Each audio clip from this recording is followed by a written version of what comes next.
네, 정부는 남북 대화를, 청와대는 여야 대표 회동을 제안했습니다. 하지만 실제로 대화 테이블을 차리기가 아직은 녹록지 않아 보입니다. 여야 의원 두 분과 얘기 나누겠습니다. 더불어민주당 이재정 의원, 자유한국당 백승주 의원 모셨습니다. 두 분 안녕하십니까? 네, 예, 안녕하십니까? 네, 정부가 오늘 남북 군사당국 회담과 또 이산가족 상봉을 위한 적십자 회담을 제안했습니다.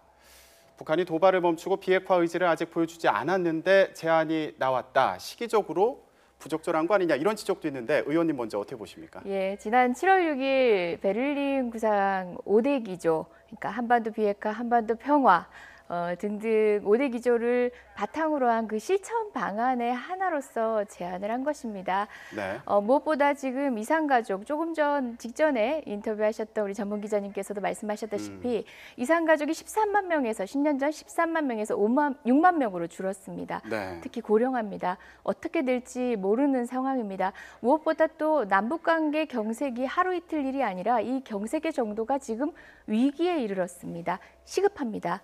예, 그런 시급성에 비추어 본다면은 그 시기는 늦었으면 늦었되 결코 다른 고려가 있었다고 볼 수는 없는 겁니다. 네, 백 의원님, 지금 시기 얘기를 하면서 동시에 나오는 얘기 중에 하나가 미국에서는 북한과 거래하는 중국 기업에 대해서 조사를 하고 있다 이런 얘기가 나오고 있는데 국제사회 움직임과는 또 동떨어진 거 아니냐 이런 지적도 있는 것 같아요.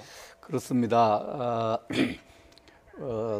저 국방차관이 있을 때도 안보실장이 나서서 북한이 목함지대했을 때 남북한 군사회담을 고위급 회담을 해서 합의를 했습니다. 네. 합의했는데 얼마 있지 않아서 그 합의를 북한이 지키지 않았습니다. 북한이 여러 회담을 하면서도 합의를 잘 지키지 않는다. 네. 합의를 잘 지키지 않는 전과를 많이 갖고 있다는 것을 유념할 필요가 있다고 봅니다. 네. 그리고 지금 지적한 바와 같이 북한이 지금 ICBM을 개발하고 계속 핵 개발을 하는 데 대해서 북한이 남북 회담을 하자, 군사회담을 했을 때 우리를 인정하고 그런 기정사실화 시켜주는 것이 아닌가. 북한의 어떤 여러 가지 전략적 도발에 대해서 면죄부를 주는 것을 북한이 오판할 수 있는 그런 소지가 있기 때문에 네. 시기적으로 좀 부적절하다는 주장도 기울일 필요가 있습니다. 그러나 네. 기본적으로 전쟁 중에도 우리 대안을 해야 되는 부분이 있습니다만 그러나 합의를 잘 지키지 않는 그런 정과 또 면죄부를 줄지 모른다 이런 우려에도 귀를 기울이면서 회담을 신중하게 추진해야 된다 이렇게 생각을 합니다. 이전의 과정을 볼 때 합의를 잘 지키지 않았다, 면죄부를 주는 거 아니냐 이런 말씀이신데 어떻게 보세요? 예, 뭐 같은 취지로 말씀을 드리건데 문재인 대통령께서는 단호하게 입장을 표명하셨습니다. ICBM과 관련해서는 지금 한반도 위기 고조에 대한 북한의 책임을 명확하게 규탄을 하셨고요. 네. 그럼에도 불구하고 지금 남북관계 경색 위기 상황에서 저희가 손 놓고 바라볼 수만 없습니다. 이후에 비핵화 등등의 국제 관계에 있어서도 대한민국, 우리나라의 주도권을 쥐어야 한다는 강력한 의지를 피력한 바도 있습니다. 네. 그에 비추어 본다면은 지금 정도에 있어서의 이 정도의 회담 제안은 충분히 상식적이고 국제 사회에서도 수긍을 받을 수 있는 정도의 단계라고 생각합니다. 이 의원님, 그러면 통일부 장관의 오늘 발언을 보면 네. 물론 대화를 제안하고 이게 성사되는 것도 중요하지만 이 과정에서 연락 채널을 좀 복원해 보려고 하는 그런 네. 의도도 있는 것 같아요. 맞습니다. 지금 남북관계 대화 제안이 어떤 방식입니까? 지금처럼 언론 브리핑을 해야 됩니다. 또는 방송을 통해서 스피커를 통해서 외쳐야 하는 상황입니다. 서해지구의 군 통신선 복원 문제는 사실상 어떤 성과보다도 그것이 복원된다면 남북관계에 있어서는 가장 기본적인 큰 역할을 할 것이라고 생각합니다. 네, 백 의원님, 국방위원회 소속돼 계시니까 좀 전문적인 식견을 갖고 볼 때 정부에게 좀 하고 싶으신 말씀, 이번에 제안과 관련해서 평가를 하고 동시에 어떤 점에 주안점을 둬야 된다고 좀 평가할 만한 부분이 있을까요? 그렇습니다. 그 남북한 군사회담과 관련해서는 좀 철저하게 북한이 악용할 가능성에 대비를 많이 해야 됩니다. 네. 특히 이제 적대 행위라는 문제, 북한이 지금 남북 관계에 있어서 핵 문제는 대한민국과 상대하지 않겠다는 게 기본 정책입니다. 그래서 가장 핵심적인 핵 문제를 피해서 북한이 요구할 것이 뭔가? 제가 볼 때는 안보 전문 기자가 앞서 설명했습니다만 대남 대북 학생기 방송에 대해서 굉장히 예민한 반응을 보였어요. 네. 그런 측면에서 북한이 남북 회담을 통해서 북한이 요구할 것은 요구하고 또 우리의 여러 가지 선의를 악용할 가능성이 많기 때문에 이 악용할 가능성에 대한 철저한 대비가 있어야 되고 여기 너무 무게를 두면 되지 않고요. 또 북한 문제를 해결하는데 우리 스스로 주도권을 가지고 있다 해서 우리 스스로 혼자 힘을 할 수 없습니다. 국제 공조라는 것이 굉장히 중요한데 국제 공조를 손상시키지 않는 범위에서 남북 대화가 그 의제라든지 여러 가지 논의 수준이 국제 공조에 데미지를 안 주도록 네. 해야 된다 이렇게 그런 원칙을 갖고 대해야 된다고 봅니다. 네. 자, 남북 대화 제안을 북한에서 받아들일지 만약에 받아들인다면 어떤 식으로 진행이 될지 계속 중요하게 다루도록 하겠습니다. 자, 정부에서 북한의 남북 대화를 제안한 와중에 청와대에서는 여야 대표에게 회담을 제안했습니다. 그런데 오늘 얘기를 들어보니까 청와대에서는 영수회담이 아니라 다른 말을 쓰더라고요. 여야 대표 초청 회동이란 표현을 쓰고 있는데 이전 정권과는 좀 다른 네. 회동을 추진하고 있다 이런 걸 보여주려는 것 같아요. 예, 뭐 흔한 말로 그 네이밍의 변화라는 것은 사실 가치와 철학의 변화일 것이기도 합니다. 네. 기존의 어떤 수장이 모든 매듭을 풀던 그런 정치 관행에서는 영수회담이 어떤 막혀있던 상황에서 출구를 찾아가는 그런 회동이기도 했습니다. 그렇지만 지금에 있어서의 여야 대표 회동 같은 경우에는 이미 국회는 오늘부로 정상화돼서 주말부터 가동이 되고 있는 상황입니다. 이 상황에서 발전적으로 그간의 정상회담 성과와 그리고 외교안보 현안에 대한 구체적인 내용들을 공유하고 건설적인 협의를 이어나가겠다라는 그런 취지에서 사실상 그 만남의 이름부터 바꾸어 말씀드리는 겁니다. 네, 이렇게 이름을 바꿨지만 지금 자유한국당 홍준표 대표 같은 경우에는 참석하지 않겠다. 원내대표 회동으로 바꿔라 이렇게 얘기를 하고 있는데요. 자, 그렇다면 자유한국당 정우택 원내대표의 반응은 어떨까요? 들어보겠습니다. 청와대 오찬 관련해서요. 홍준표 대표께서 참석을 못 하신다고 그러셨는데 대표님께서는 좀 참석할 의향이 있으신지. 제가 지금 당대표 대행을 제가 그만뒀기 때문에 당대표 초청이지 않습니까? 그렇기 때문에 저는 초청 대상이 아니니까 제가 언급할 문제는 아니다 이렇게 봅니다. 만약에 홍 대표께서 요청을 하시면 참석할. 당대표 불참하면 원내대표가 가야 된다는 그런 규정은 없는 걸로 알고 있습니다. 그 불참 의사에 대해서는 어떻게 생각하시는지 그거는 노코멘트 하겠습니다. 그거는 당 대표가 결정할 문제지 제가 오찬 가고 안 가고까지 제가 언급할 이유는 없다고 봅니다. 내심 생각은 있지만 공개적으로 얘기할 사항은 아니다 이렇게 생각합니다. 내심 생각은 있지만 공개적으로 말할 사안은 아니다 이렇게 말씀하셨는데 좀 화가 난 것 같기도 하고요. 백 의원님 어떻게 보십니까? 그냥 원론적인 말씀이라고 보고요. 이번에 그 네이밍 문제에서 고려했던 것은 정치 지형이 바뀌었죠. 양당 체제에서 다당 체제로 바뀌니까 여야 대표 초청을 하고 또 그 모임을 통해서 하고 싶은 일들이 최근에 그 한미 정상회담이라든지 또 괜히 그 정상회담 결과를 좀 설명하겠다 이런 내용이기 때문에 네. 이름을 그렇게 네이밍을 했지 않나 생각하고요. 그 원내대표가 적절하냐, 당대표가 적절하냐 이런 부분에 대해서는 이미 2013년에 김한길 민주당 대표와 또 박근혜 정부 때도 그런 논란이 좀 있었어요. 지금 판단할 때는 정우택 대표의 저런 입장들은 초청도 받지 않았는데 거기에 대해서 대답하는 건 적절하지 않다는 거고요. 또 여러 가지로 당대표 청와대에서 회담을 초청 대상을 원내대표로 이렇게 바꾸지 않은 상황에서 언급한다는 게 부적절하기 때문에 그냥 원론적인 대답이 평소에 좀 아닌 건 아니다 이렇게 원론적인 대답을 잘 하십니다. 두 사람 사이가 불편해서 저런 입장이 아니고 네. 초청 안 받았는데 어떻게 입장을 내놓습니까? 또 그리고 당대표, 원내대표의 관계에서 누구의 권유에 의해서 어떻게 행동에 제약을 받아야 되는 그것도 없고 하니까 원론적인 대답을 이렇게 이해하면 될 것 같아요. 네. 이 의원님 그러면 원내대표 회동으로 바꾸자는 홍준표 대표의 말은 좀 설득력이 있다고 보십니까? 어떠십니까? 되려 여쭙고 싶습니다. 많은 국민들이 사실 납득하고 있지 못합니다. 정치인의 어떤 정치적 행위나 발언들은 사실상 다른 목표의 지점들이 보통 있기 마련인데요. 지금 홍준표 대표의 발언에서는 어떤 목적이 있는지를 국민들이 유추하기가 사실 힘듭니다. 제1야당의 대표이시지 않습니까? 보다 책임감 있는 모습을 보여주시길 바라고요. 저희는 끝까지 설득을 하고 또 기대에 응해 주실 것으로 기대해 봅니다. 네, 설득하겠다고 이제 하셨는데 지금 홍준표 대표 얘기를 잘 보면 자, 1, 2, 3중대를 거론을 하면서 또 거부를 했거든요. 이런 걸 보면 여당에게만 불만이 있는 게 아니라 다른 야당에게도 좀 불만이 있는 것 같기도 하고요. 어떻게 보십니까? 이제 홍준표 대표가 이제 불참하게 된 이유를 페이스북에 밝혔죠. 네. 이번에 가면은 한미 정상회담에 대한 설명을 듣는데 거기에서 이제 FTA와 관련해서 10일 그 당시에 본인이 FTA를 여당 대표로 추진할 때 매국노라는 이야기까지 들었는데 거기 가면 그 홍준표 대표 스타일로 그 이야기도 해야 되는데 회담 분위기가 좀 어색해질 것 같다. 그래서 안 가는 게 좋겠다 이렇게 얘기를 했고 또 뭐 1, 2, 3중대 얘기를 하는데 사실은 이건 다른 야당들이 홍준표 대표를 좀 자극했어요.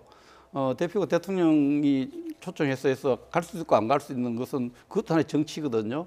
그런데 애들도 아니고 이런 어떤 아주 비아냥으로 제1야당 대표를 다른 야당 대표들이 좀 놀렸어요. 좀 아주 사용할 수 없는 언어를 하니까 홍준표 대표 거기에 대해서 뭐 그런 또 다른 야당 대표에 대해서 좀 듣기 거북한 말을 했다 이렇게 생각을 하는데 저는 그렇습니다. 정치 지도자들의 그러면 초청을 하면은 꼭 가야 되는 게 뭐 정상이냐?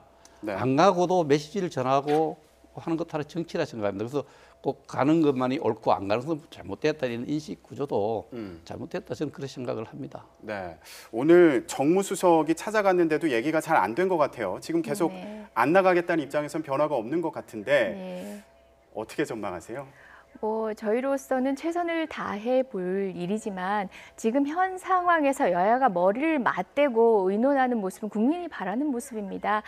참석하지 않고 메시지를 전하는 것도 하나의 방법일 수 있다는 말씀도 이름도 제가 이해 못할 바는 아니지만 국민이 바라는 모습은 면대면 마주하고 여야가 공히 국가적 과제를 시급하게 인식하고 그 현안에 대해서 숙고하길 요청하는 겁니다. 그때 이빨 빠진 그 자리에 대해서 우리 국민들이 어떻게 생각하실지 그 정치적 부담에 대해서도 홍준표 대표님께서는 생각하셔야 되지 않을까 말씀드려봅니다. 네, 19일 회동이 과연 제대로 성사가 될지 만약에 성사된다면 회동에서 어떤 말이 오갈지도 궁금한데 일단 지금으로서는 청와대가 전 정권의 민정수석실 문건을 공개한 것도 화두에 오르고 있습니다. 여야 간의 쟁점이 뭔지 일단 들어보겠습니다.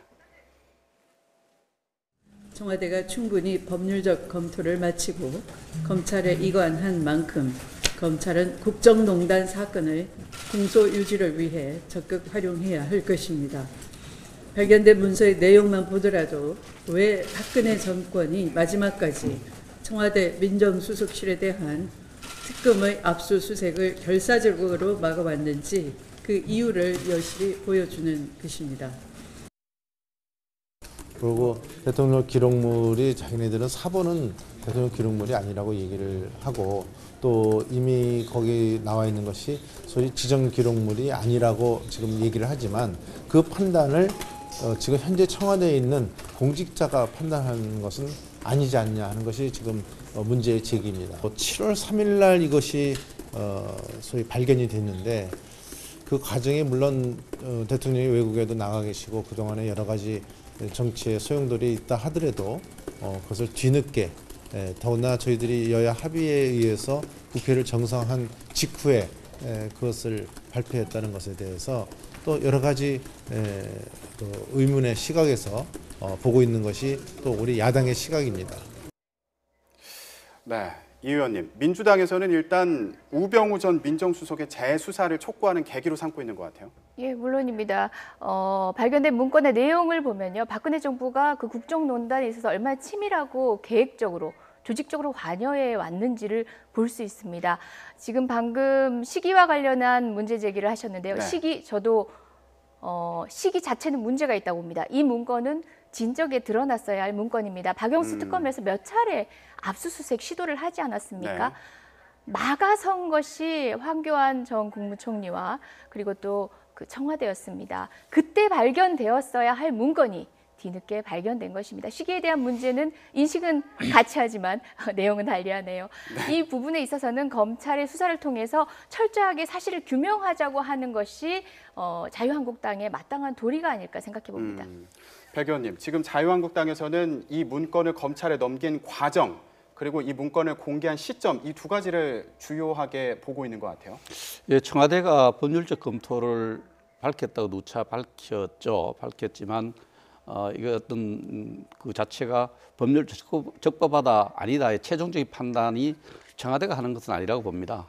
이건 또 법률 전문가들이 판단할 여지가 있지만 제가 뭐 법률가의 입장에서 법률가인 이재정 의원님 또 법률적인 토론을 하는 좀 그렇습니다만 제가 법률을 찾아봤어요. 대통령 기록물 관리에 관한 법률 2조에 따르면은 그 기록물 관리 대상이 되는 기록물이라 하면 대통령과 보좌하는 부서 또 경호실에서 접수하거나 다른 데 받았거나 생산한 모든 일체의 기록물을 이야기합니다. 그래서 청와대에서는 비밀이 아니기 때문에 괜찮다 이런 논리를 펴는데 저는 비밀을 굉장히 많이 다뤘던 국방부 차관을 했습니다. 비밀의 생산과 분류는 생산자가 하고요. 그 어떤 그 법률 안에도 비밀만 기록물로 한다는 규정이 없어요. 그런 측면에서 이 적법하다 아니냐에 대해서는 좀 더 법률적인 검토가 더 필요하고요. 네. 저는 큰 틀에서 보면 이렇습니다. 우리가 과거에 우리 대한민국의 어떤 여러 가지 문제점 중에서 다른 선진 민주국가에 비해서 사법부와 입법부, 행정부가 정상적인 어떤 체크 앤 밸런스, 견제와 균형이라는 이런 룰을 가져야 되는 내가 그게 좀 부족하다 이런 지적이 많았는데 네. 우리 지금 할 일 많은 청와대가 국민 일부에 또 상당수 국민의 오해를 받으면서 이렇게 지금 현재 진행되고 있는 사법부의 판단에 영향을 줄 수 있는 또 법적인 적법성 논쟁이 있는 기록물들을 생중계를 해서 이게 보여주는 것에 대해서 좀 국민들이 안타깝게 생각하는 부분도 있습니다. 그래서 네. 제가 판단할 때는 좀 더 청와대는 좀 더 지금 도전하고 있는 현재 진행되고 있는 미래의 도전들에 대해서 좀 치밀하게 대응하는 국민에 대한 그게 아닐까 네. 이런 생각을 하고 있습니다. 네. 이 의원님 법률 전문가시니까 예. 그 관점에서 봤을 때 어떻게 평가할 수 있을까요? 예, 이제 법률에 대한 이야기를 하기 전에 많은 뉴스를 통해서 국민들께서 보셨지만 내용이 너무 심각합니다. 삼성 경영권 승계 과정이 리얼하게 들어 있습니다. 그 내용 안을 보면은 도와줄 것 도와주라는 얘기까지 나옵니다. 사실상 청와대와 삼성이 어떤 식으로 결련되어 있는지를 알 수 있습니다. 뿐만 아니라 문학의 블랙리스트와 관련된 내용, 문체부 인사와 관련된 내용이 다 들어가 있습니다. 현재 관련자들은 피고인입니다. 무엇보다 이재용 씨 구속돼 있습니다. 이것은 그냥 문서가 아니라 증거입니다. 자, 이제 법률적인 얘기를 해보겠습니다. 대통령 기록물은요, 원칙이 공개입니다. 지정 기록물일 수 있다라는 의혹을 제기하셨는데요. 대통령 지정 기록물이면 청와대에 있으면 안 됩니다. 대통령 기록관에 이관돼 있어야지요. 그렇기 때문에 지금 하신 말씀에는 법률적으로도 논리적으로도 합당치 않습니다.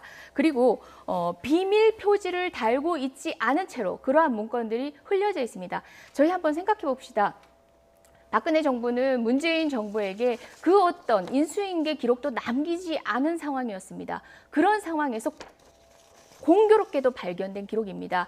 미처 감추지 못한 기록입니다. 박영수 특검을 그토록 거부했던, 그 압수수색을 그토록 막았었던 이유가 바로 여기에 있습니다. 박근혜 정부의 민낯이 그대로 드러난 것입니다.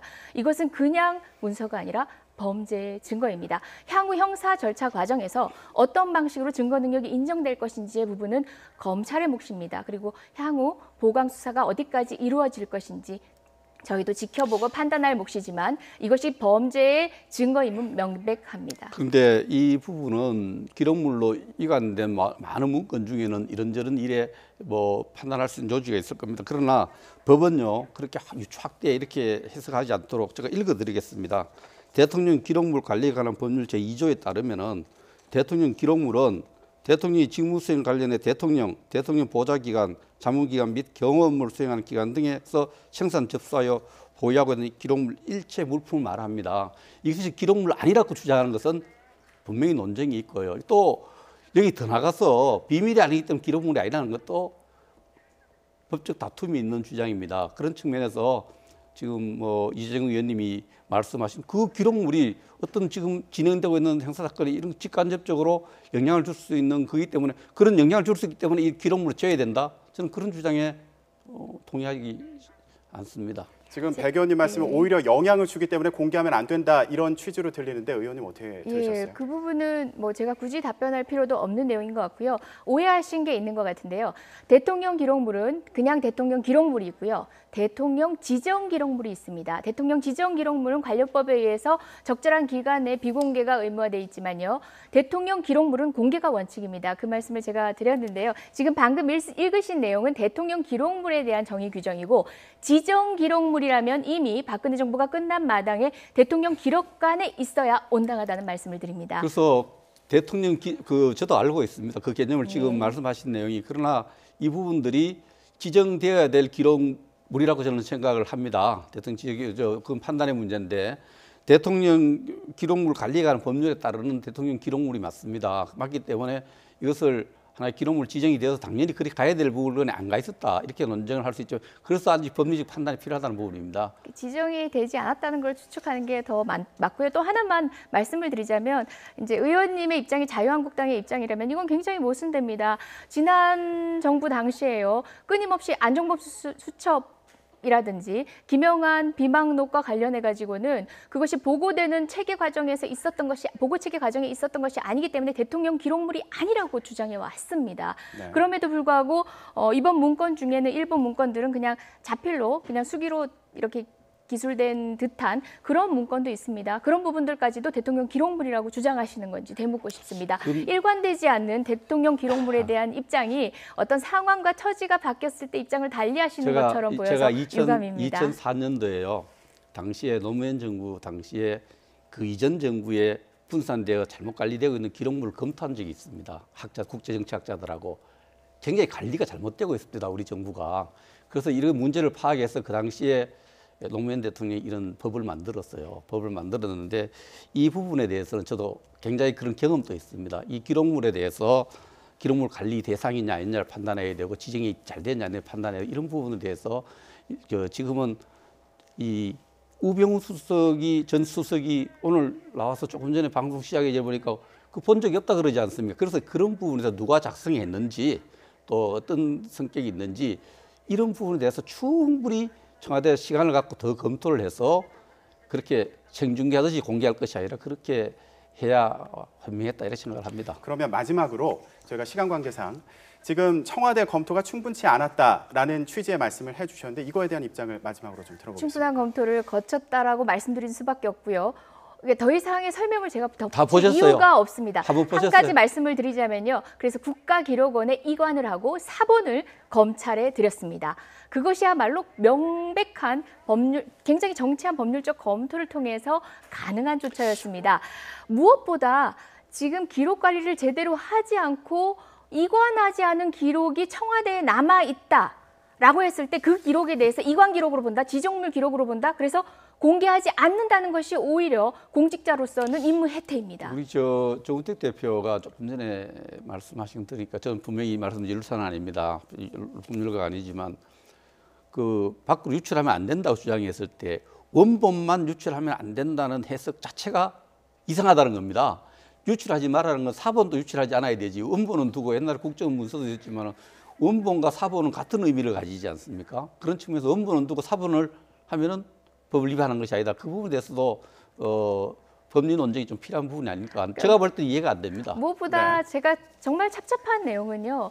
언제부터 이렇게 대통령 기록물에 대한 그런 법리에 대해서 그렇게 철저한 해석을 통해서 법의 취지를 되살려 오셨는지를 되묻고 싶습니다. 네, 예. 알겠습니다. 오늘 막판에 이제 말씀이 좀 두 분이 말씀이 많이 엉켰는데 자 일단 문건은 검찰에 넘어갔습니다. 앞으로 이게 어떤 평가를 받을지 증거로 채택이 될지 이런 부분이 관심이 모아지고 있고요. 재판에 어떤 영향을 미치게 될지 계속 지켜보도록 하겠습니다. 네, 오늘 두 분 말씀 고맙습니다. 네, 고맙습니다.